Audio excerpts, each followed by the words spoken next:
محب اللغة القبطية، أهلا وسهلا بحضراتكم في درس جديد من قناة ريمين كيمي. درس النهاردة عن زمن اسمه زمن الماضي الأتم. ممكن نقول عليه الماضي الثالث، ممكن نقول عليه الماضي التام الناقص. طيب احنا قلنا قبل كده ان احنا عندنا في اللغة القبطية عندنا 14 زمن، منهم 5 في الماضي و5 في المستقبل و4 في الحاضر. طيب احنا بالنسبة للماضي خدنا منه زمنين وده الثالث. خدنا منه الماضي التام اللي هو الماضي الأول، وخدنا منه الماضي الخامس اللي هو الماضي الناقص، ده اسمه الماضي الثالث اللي هو الماضي الأتم. طيب استخدامه ايه؟ والزمن ده يعتبر زمن مركب، هنفهم بالتفصيل دلوقتي. بنستخدمه للتعبير عن فعل قد انتهى، او نقول بالبلدي كده انه كان في الماضي، كان قد لعب مثلا، ده اسمه الماضي الأتم. الزمن ده عبارة عن زمن مركب. يعني ايه زمن مركب؟ يعني احنا جبنا الماضي الأول اللي هو الماضي التام وحطيناه مع الماضي الناقص الخامس، عمل لنا الماضي الثالث. يعني نقول من حيث العلامة بتكون من شطرين، أول حاجة من الماضي التام والتاني من الماضي الناقص. لما أقول كان قد صلى، الجزء الأول كان دي من الماضي الناقص، الجزء الثاني إنه صلى من الماضي التام.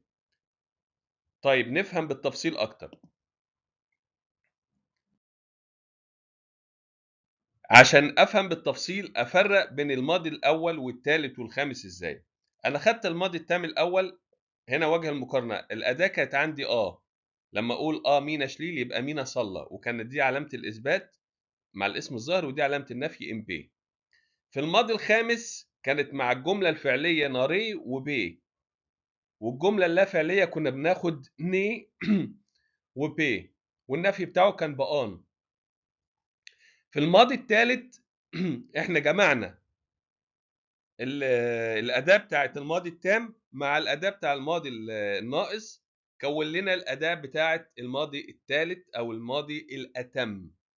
خدنا الني دي بتاعة الجملة اللا فعلية، وخدنا الألفا اللي هي بتاعة الجملة بتاعة الماضي التام، بقت ني النفي بتاعه بدل ما كانت ام بي في الماضي التام، خدنا ني برضو وحطينا ام بي بتاعة الماضي التام.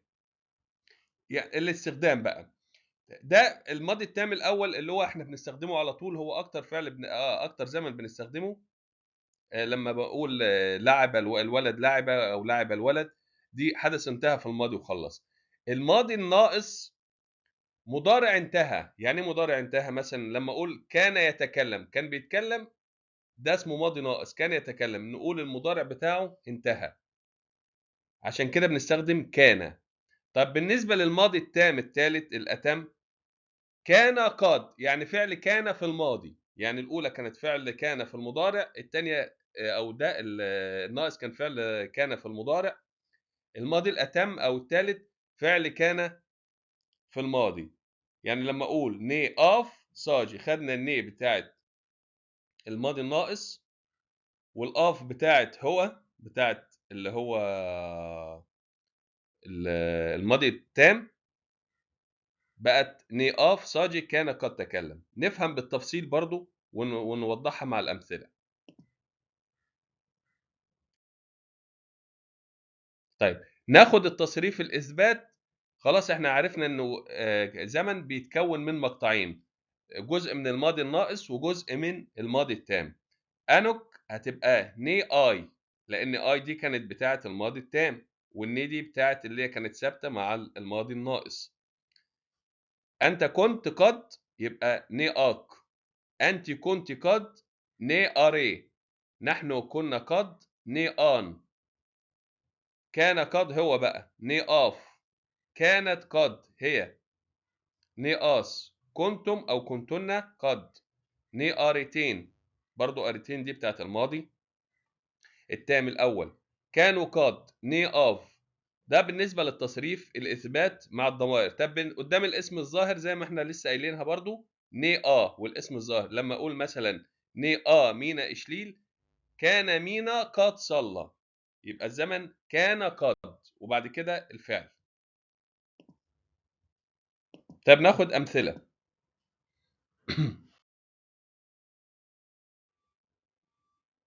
اول مثال لما اقول كنت قد رايت. ني اي ناف.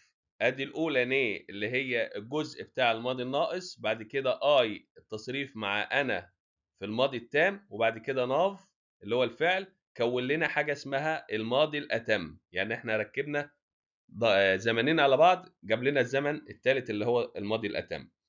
ني اي ناف ايروف. كنت طبعا قد رايته هو. كان قد امن بالرب. ني اوف هو بقى اوف اللي هي بتاعت هو. نهتي اي اف نوتي. كان الرب قد قلب المدن او دمر المدن. طبعا الرب ده اسم ظاهر، هيبقى نختار ني وبعد كده اللي هي بتاعت اهي ني.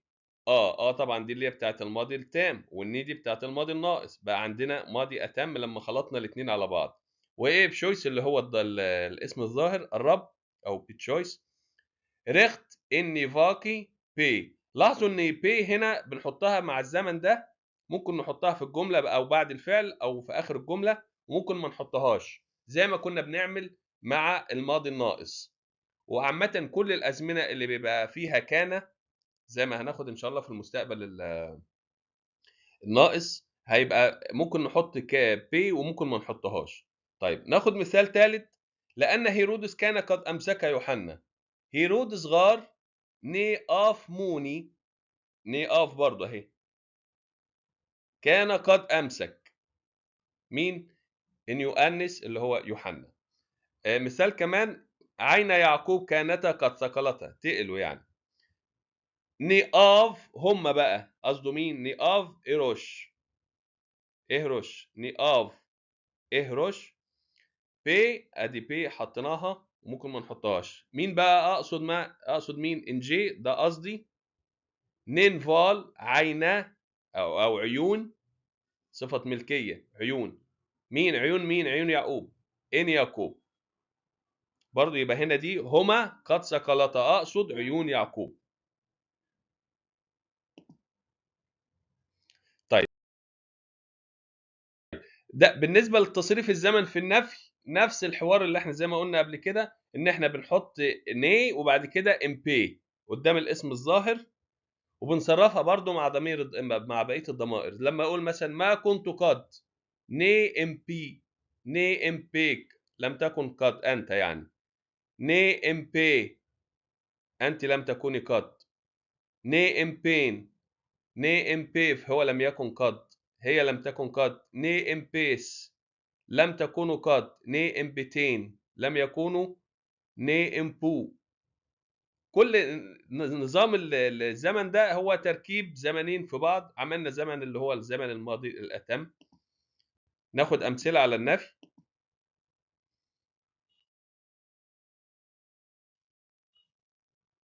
قلنا بننفي بنفس الطريقه اللي هي بتاع بننفي بها الماضي التام، ما نحط كلمه ني زي ما عملنا في الاثبات هنعمل في النفي. لما اقول ما كنت قد اكلت السمك في الصيام، يبقى ني ام بي. انا بقى ني ام بي او اومد الفعل. ما كنت قد اكلت مين؟ ام بي تبت اللي هو السمك، وفي الصيام خين تي نستيا اللي هو في الصيام. دي بقيه الجمله. ما كان الاخوه قد دخلوا الكنيسه. الاخوه ده اسم ظاهر، يبقى ني ام بي اللي هي بنحطها مع هي برضو مع سوري مع انتي. ني ام بي. ني ام بي مين؟ الاخوه ني اثنيو يخون يدخلوا او قد دخلوا ايتي اكليسيه الى الكنيسه. ما كان الاخوه قد دخلوا الكنيسه. اخر مثال ناخده. ما كانوا قد امنوا بالانجيل. ما كانوش لسه قد امنوا بالانجيل. ني امبو نهتي. ني امبو نهتي اي بي اف انجيليون. ما كانوا قد امنوا بالانجيل. يبقى الزمن ده عباره عن زمنين حطيناهم في بعض، عمل لنا الزمن الماضي الاتم.